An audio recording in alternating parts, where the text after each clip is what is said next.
باللہ من الشیطان اللعین الرجیم بسم اللہ الرحمن الرحیم۔ آج کا جو عنوان ہے وہ ہے سورہ کہف، اور اس میں تذکرہ جو ہوا ہے اصحاب کہف کا، ان کا مختصر میں احوال جو قرآن مجید میں درج ہے اسے بیان کرنے کی کوشش کروں گا۔ ہو سکتا ہے کہ یہ کلپ مجھے پارٹ 1 پارٹ 2 میں بنانی پڑ جائے، کیونکہ تھوڑا سا یہ تفصیل طلب ہے۔ اگر ایک ہی کلپ میں آ جاتی ہے تو ٹھیک ہے، ورنہ اس کا پارٹ 2 بھی میں بناؤں گا۔ یہ آیت جو ہے جو سورہ کہف کی ہے، یہ 18واں سورہ ہے قرآن مجید کا، اور جو تذکرہ اصحاب کہف کا ہوا ہے اس کا نشان جو ہے وہ 9 سے لے کے وہ 22 تک کے درمیان پوری گفتگو ہوئی ہے۔ جو اصحاب کہف کے سلسلے میں وہ ایمان والے تھے، پروردگار عالم پر ایمان رکھتے تھے، اور وہ دنیا والوں سے بچنے کے لیے غار میں جا چھپے۔ اب اللہ تعالیٰ ان واقعات کو بیان کر رہا ہے کہ وہ جب غار میں گئے تو ہم نے اور ان کا کتا ان کے ساتھ گیا تھا غار میں، تو ہم نے پروردگار عالم کا ارشاد گرامی ہے کہ ہم نے کانوں پہ نیند کا پردہ ڈالے رکھا، یعنی ان کو سلائے رکھا، اور پھر پروردگار عالم کا ارشاد ہے آیتوں میں کہ اور ہم ان کو دائیں اور بائیں کروٹیں دیتے تھے، یعنی کن کو؟ ان اصحاب کہف کے نوجوانوں کو۔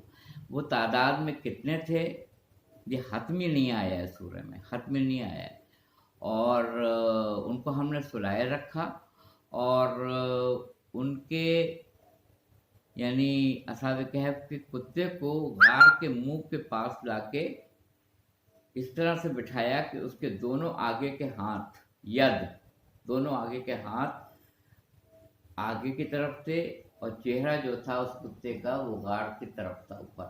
تو جو کوئی بھی جھانک کے دیکھتا تھا وہ دہشت سے پیٹ پھیر کے غار کی طرف سے بھاگ جاتا تھا، اور یوں اللہ تعالیٰ ان کو بچائے رکھتا تھا۔ تو اب سوال یہاں پہ یہ ہوتا ہے کہ بچانے کے لیے کسی کو اللہ کی ذات کافی ہے، اللہ کی ذات کافی ہے، اللہ ہمارے لیے کافی ہے حفاظت کے لیے، مگر ان کا کتا ان کی حفاظت کر رہا ہے۔ سورہ کہف یہ کہ بتا دیا ہے کہ ان کا کتا ان کی حفاظت کر رہا ہے۔ کس طرح سے؟ کہ اس کتے کو غار کے منہ کے پاس بٹھا دیا، ہاتھ دونوں آگے ہیں یا آیتیں ہیں، اور جو کوئی بھی جھانکتا تھا تو وہ ڈر کے خوف سے پیٹ پھیر کے بھاگ جاتے تھے وہاں سے، اور یوں ہم ان کی حفاظت کرتے جاتے تھے۔ تذکرہ ہو گیا ہے کہ نیند کا پردہ پڑا ہوا تھا، دائیں بائیں کروٹیں میں دیتا تھا۔ ہم نے سوچا کہ ان کو اب جگائیں، اور جگا کے ان سے یہ پوچھیں کہ یہ کتنے عرصے سوئے رہے اس غار کے اندر۔ تو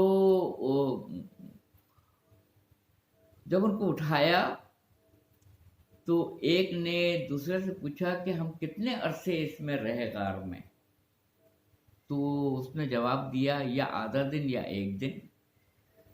تو پروردگار عالم کا ارشاد گرامی ہے کہ انہوں نے یہ بھی کہا کہ کچھ پیسے لے جاؤ اور خاموشی سے جاؤ آؤ اور نفیس کھانے کا انتظام کرو، دیکھو کسی کو خبر نہ ہو، وہ ہمارے دشمن ہیں، اگر ان کو خبر ہو جائے گی تو وہ ہم کو سنسار کر دیں گے، خاموشی سے جاؤ اور خاموشی سے آؤ کر کے۔ یہ تک تذکرہ ہے سورہ کہف کے اندر۔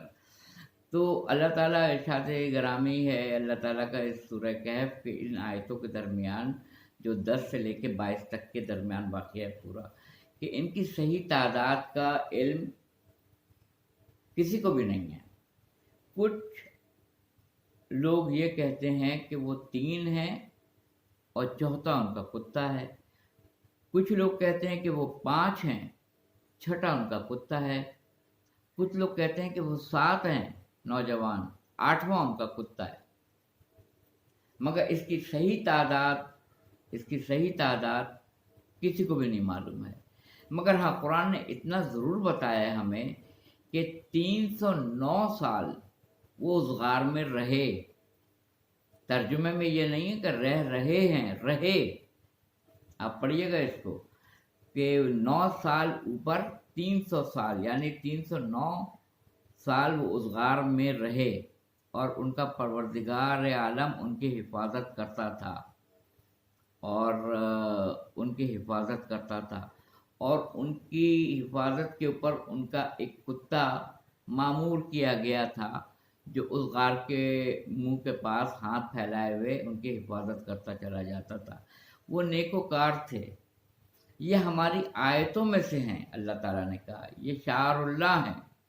یعنی اصحاب کہف، کہف کہتے ہیں غار کو، اصحاب کہف غار کے لوگ، وہ اس میں 309 سال رہے. صحیح تعداد کا علم اللہ تعالیٰ کو ہے. وہ ایمان والے تھے. انہوں نے کہا پروردگار عالم ہم تیرے علاوہ کسی اور کی عبادت نہیں کرتے، تیری ہی عبادت کرتے ہیں اور تجھی سے مدد مانگتے ہیں، اور تو ہی ہمیں تونگری دے، تو ہی ہمیں ہدایت دے، اور تو ہی ہماری حفاظت فرما. تو سورہ کہف اتنا مشہور و معروف سورہ ہے کہ اس آیتوں کے درمیان یعنی اصحاب کہف کے جو واقعہ ہے اس کے اندر کہ 309 سال اس میں وہ رہے ہیں نہیں رہے، اور اللہ تعالیٰ دائیں بائیں ان کو کروٹ دیتا رہا، پھر جگایا تو پوچھا کتنے عرصے اس میں رہے، ساری اس میں تفصیل ہے. بہت مشہور و معروف سورہ ہے، 18واں سورہ ہے کہف. اور اس میں آگے کی فوراً جو آیت آئی ہے یعنی 22 کے بعد وہ ہے کہ دیکھو کبھی بغیر انشاءاللہ کے گفتگو نہ کرنا، کبھی نہ کرنا انشاءاللہ کے بغیر گفتگو. اب ہمارے یہاں کے لوگوں کے بیانات پڑھیے، کل میں یہ کر لوں گا، شام کو میں یہ کر لوں گا، 3 دن بعد میں یہ کر لوں گا، 5 سال بعد میں حکومت یہ کر لوں گا، اور کہیں انشاءاللہ نہیں ہے. کوئی بھی اخبار اٹھا کے دیکھیے، کوئی بھی اسٹیٹمنٹ پڑھیے، ہر آدمی یہ کہتا ہے میں کل یہ کر لوں گا. کل کا یقین ہے، پہلی سانس ہے، دوسری کا نہیں پتہ. اور کہتے ہیں کل میں یہ کر لوں گا، پرسوں میں یہ کر لوں گا، 5 سال حکومت پوری ہو جائے تو پھر میں یہ کر لوں گا. یعنی اپنی ایک دوسری سانس کا نہیں پتہ ہے. تو اللہ تعالیٰ نے تاکید کی ہے سورہ کہف میں کہ دیکھو جب بھی بولو انشاءاللہ ضرور بولو، اور بولو ضرور. جب یاد آ جائے بولو ضرور انشاءاللہ.